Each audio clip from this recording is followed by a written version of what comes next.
Panorama de la Procuración de Justicia, y para abundar un poquito en este tema vamos a platicar con alguien que sabe mucho del tema, que es el doctor Ignacio Morales Lechuga, abogado, diplomático y ex procurador general de la República. Doctor, gracias por estos minutos para Mega Noticias, qué gusto saludarle. Gracias, el gusto es mío, Andrés. Excelente presentación y reportaje. Queda poco por decir después de todo lo que se ha comentado, pero sí vale la pena hacer una revisión más profunda de los recursos humanos, materiales, organización, tecnología, sistemas, imagen pública, comunicación social, recursos financieros, de que disponen no solamente las fiscalías, sino las policías en general. De acuerdo a la reforma de 2010, que se ha puesto en práctica, conocida como el proceso oral, las policías empezaron a tener un rango adicional al que tenía el agente del Ministerio Público en la investigación y persecución de los ilícitos. Y creo que todavía no existe ni una adecuada preparación, ni una adecuada formación, ni una técnica presupuestal que nos permita hacer una valoración del costo por caso, y por otra parte, una politización creciente de la justicia en todos los terrenos, que son los casos que más le interesaría a los distintos regímenes resolver sin preocuparse realmente por lo que está agobiando, angustiando y golpeando permanentemente a la sociedad. Vemos así como impávidos y sorprendidos y temerosos la escalada creciente de violencia en nuestro país, la escalada creciente de homicidios intencionales y desde luego la extorsión que pues diariamente se presenta a lo largo y ancho de toda la República, y una autoridad pues desbordada que lo único que alcanza a recomendar es que se den abrazos y no balazos.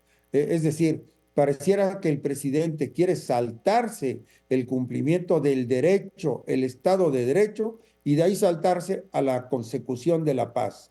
Y que esta paz social es la que se tiene que obtener atacando los fenómenos de fondo, según él sería la pobreza y la desigualdad, como mecanismos para abatir la impunidad, para abatir la violencia, para abatir el narcotráfico, para abatir la delincuencia organizada y las extorsiones.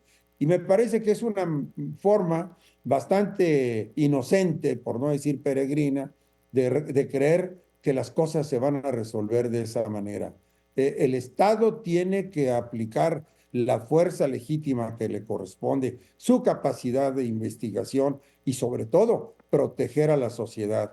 Y la verdad, yo creo que todos estamos alarmados por ver el crecimiento sin freno de toda clase de delitos. Hoy ya las personas de aquí de la capital parecieran sentirse aisladas, no quieren salir a Querétaro, a Cuernavaca o a Toluca por los asaltos frecuentes que se dan en las carreteras y que además se hacen con ponchallantas, con bloqueos de carreteras, y todo esto sigue incrementando la psicosis de inseguridad en que se desenvuelve la mayor parte de la sociedad. La verdad es que es un tema que no solamente no se ha resuelto en estos más de 5 años de gobierno, sino que se ha agravado, se ha agudizado el problema. En adición a lo que comentaste tú, lo que comentó Gabriel Regino, me parece que esto es parte de la misma problemática. Claro, y es que aquí vamos poniéndole números, ¿no? O sea, si en este país se denuncia apenas 10 de cada 100 delitos, y de esos 10 que se denuncian solamente se resuelve uno, y se resuelve entre comillas porque llega ante un juzgado, no quiere decir que el juez o la juez del caso dicte sentencia, ¿no? Entonces ya ahí hay un rezago importante. Está este otro tema de la falta de capacidad técnica, operativa, financiera de las fiscalías, pero ¿qué pasa cuando de procuradurías transitamos a fiscalías? Se supone que les damos autonomía, pero pareciera que entonces estamos regresando al esquema de atender los casos que dan reflectores y no los que dan justicia. Sí, además de eso, que además tiene razón Andrés, hay que agregar otra cosa. Las fiscalías no son las encargadas de brindar la seguridad ciudadana. Las fiscalías no tienen suficientes recursos humanos para investigar. las fiscalías dependen de la policía preventiva y también dependen de las otras instancias del Poder Ejecutivo. Por ejemplo, la Fiscalía General de la República, si no tiene una denuncia de la Profepa, no puede investigar los delitos contra el medio ambiente. La Fiscalía General de la República, si no tiene una denuncia de la Secretaría de la Función Pública, no puede investigar los delitos de los servidores públicos. Y así podríamos ir haciendo una lista bastante larga, por cierto, de lo que rodea a la Fiscalía y en la práctica le resta autonomía. Yo creo que aquí hay que voltear también los ojos hacia la policía preventiva que desapareció este régimen, porque hoy hay Guardia Nacional en materia federal, ya no hay Policía Federal, y las policías de los estados que no han tenido inversiones, sino salvo honrosas excepciones. Por ejemplo, Yucatán creo que puede ser un buen ejemplo de lo positivo que se ha hecho, porque en Yucatán se han mejorado las condiciones de selección, reclutamiento, arraigo, permanencia, escalafón o crecimiento de la policía. Y además tienen seguros, tienen educación los hijos, tienen una serie de prestaciones que no tienen en el resto de la República.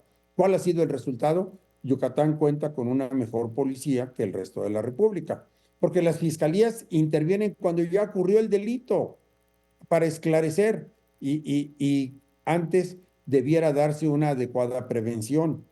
Y no solamente eso, Puro también ya. yo creo que la seguridad y la justicia son indisolubles y estos dos de la readaptación social. Y yo diría, todo el sistema está tronado, está desbordado, está quebrado. No hay una respuesta a la demanda social. Y este gobierno no solamente no le interesa este tema, sino es bastante sordo en muchísimos otros conflictos o problemas, no solamente de carácter social, sino de otros órdenes. Así que es difícil, porque para donde quiera que se voltee, eh, eh, pues también la cifra negra, dices 10 de cada 100 delitos se denuncian, ojalá fueran 10. A mí me da la impresión de que a lo mejor no llegan ni a 5 delitos, digamos, como robos en transporte, robos en vía pública, ya ni siquiera van a la agencia del Ministerio Público. Saben que es perder el tiempo o que se trata de un desahogo emocional, pero que no va a pasar nada, no va a haber consecuencias.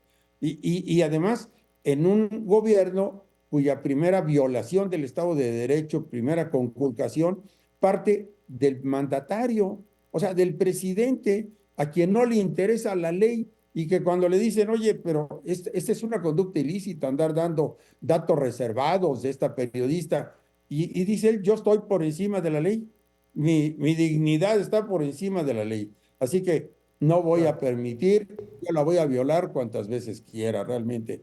Bueno, bajo ese ejemplo, pues, ¿qué dicen los delincuentes? Pues si el que debiera poner el ejemplo es el primero que la viola, pues yo también tengo permiso de violar. Es realmente una subcultura del quebrantamiento del Estado de Derecho, de la invasión del derecho de los demás, en la que estamos desenvolviéndonos, y eso es lamentabilísimo, de veras. Y es un círculo vicioso, doctor, porque hablamos, sí, de repente nos quedamos con los delitos de alto impacto, ¿no? El homicidio, el secuestro, la extorsión, pero se nos olvida que hay delitos patrimoniales, que están los delitos fiscales, los delitos medioambientales, que también son materia de investigación por parte de las fiscalías. Pero el Estado mexicano está ausente en garantizar seguridad a las personas, ¿no? De protegerles de que no seamos víctimas del delito.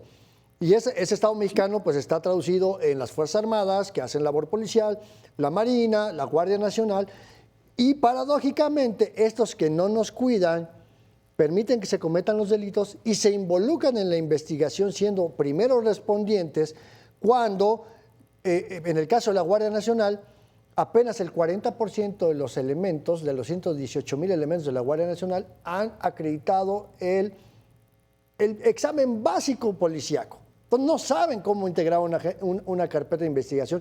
Recurren a policías municipales para que ellos hagan la presentación del presunto delincuente y entonces, pues, lo que no nos cuidan tampoco buscan la manera de integrarlo. Entonces, ¿cuál tendría que ser la ruta, doctor, para que empecemos a cambiar esta visión? Yo creo que, en primer lugar, atender lo que dice la Constitución.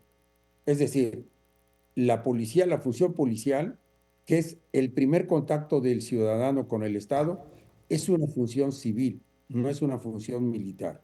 En segundo lugar, pues si ya desapareció, destruyó la institución policial, la sustituyó por el ejército, pues el ejército no ha aprendido a realizar funciones policiales y habría que empezar por lo básico, realmente empezar a tomar una base de las policías estatales que sí saben hacer las cosas y de ahí una selección cuidadosa, pero al mismo tiempo rápido, para restaurar la institución policía que hoy por hoy está destruida. Es decir, no sé cuántos policías queden civiles dentro de la Guardia Nacional, pero lo que está claro es que la Guardia Nacional no está dando resultados. Es un fracaso absoluto, total, la política de seguridad pública de este régimen. Y es un fracaso la militarización de la Guardia Nacional y la militarización de la seguridad pública. Aunque nos den números de que vamos muy bien y que se han reducido los delitos en unas cuentas que no cuadran con la percepción pública y que no cuadran con los resultados, lo único que me queda claro es que están ocultando homicidios, ocultando desapariciones, alterando los números y tratando de convencernos con las conferencias matutinas de que vamos muy bien y que la política de abrazos y no balazos es todo un éxito. Verdaderamente me parece doblemente criminal tratar de ocultar y desvirtuar la realidad, que esa no se puede cambiar. Así es. Eso es lo que ha dedicado este gobierno, a ocultar datos, ocultar cifras, y no solamente de los homicidios, sino también de las obras, de las cuentas, del acceso a la información en todos los sentidos.